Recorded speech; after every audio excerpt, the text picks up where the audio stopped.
everyone, my name is Nympha and I'm from the Philippines.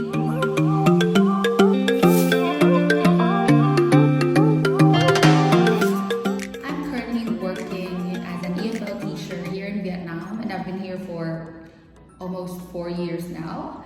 And I've been getting messages from my friends and even strangers, like, what did you do? What were the documents that you had to prepare?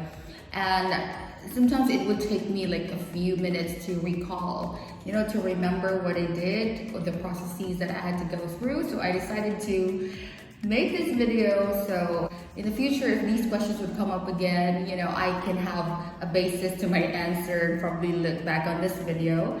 And I'm hoping that I can help someone out there who's also looking for some answers.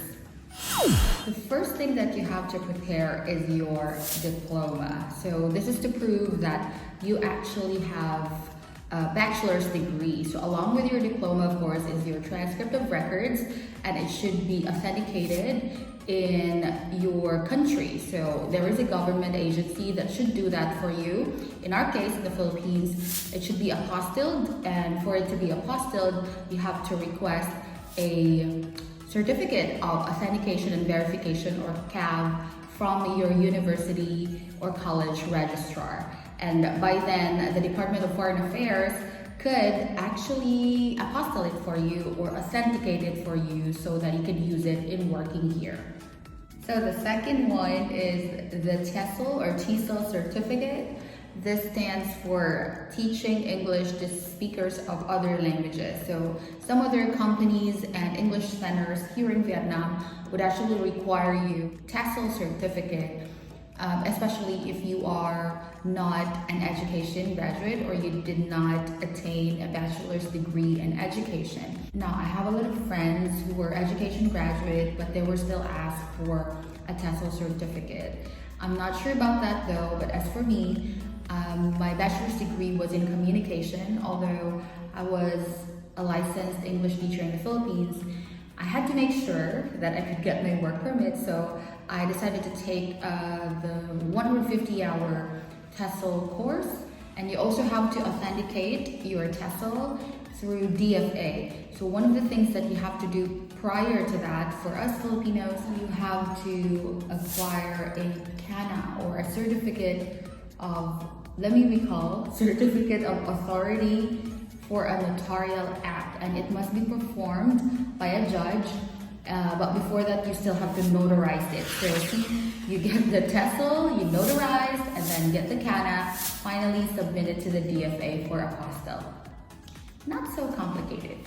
The third one, which has just been added, recently. So I've been here for almost 4 years now. I finished 3 contracts from 2 different companies. And the first company that I joined, they didn't really require this one, but there are a lot of changes in the immigration rules. And so one of which was a big deal because it would take you time to do it, is the English Proficiency certificate. And this is only required for non-native speakers like me. I know that some of my friends actually took a test online, and they paid really just a minimal fee of around $50 or $50 or $60.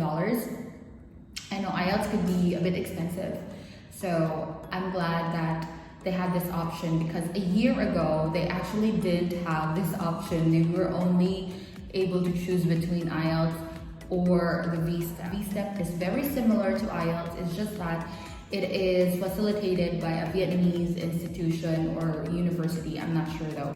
But the immigration rules have changed again. So see, there are lots of changes, and they started accepting all the other certificates, which could readily be taken online, and it's much cheaper than the IELTS and the VSTEP tests.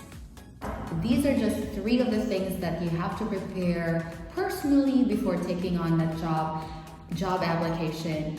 And when you get shortlisted, these are also the 3 things that your employer, your potential employer, would look for. So normally when you send or you apply, You just apply via email, and they check your credentials and all that, and then reply and ask you to scan these documents, and the rest, just like your medical certificate and your police clearance, should be done here when you start working with a certain company. So you can work legally here in Vietnam. If you have reached up to this point of the video, this might be your sign that you're gonna work here in Vietnam. So what are you waiting for? Take that risk, and I'll see you here.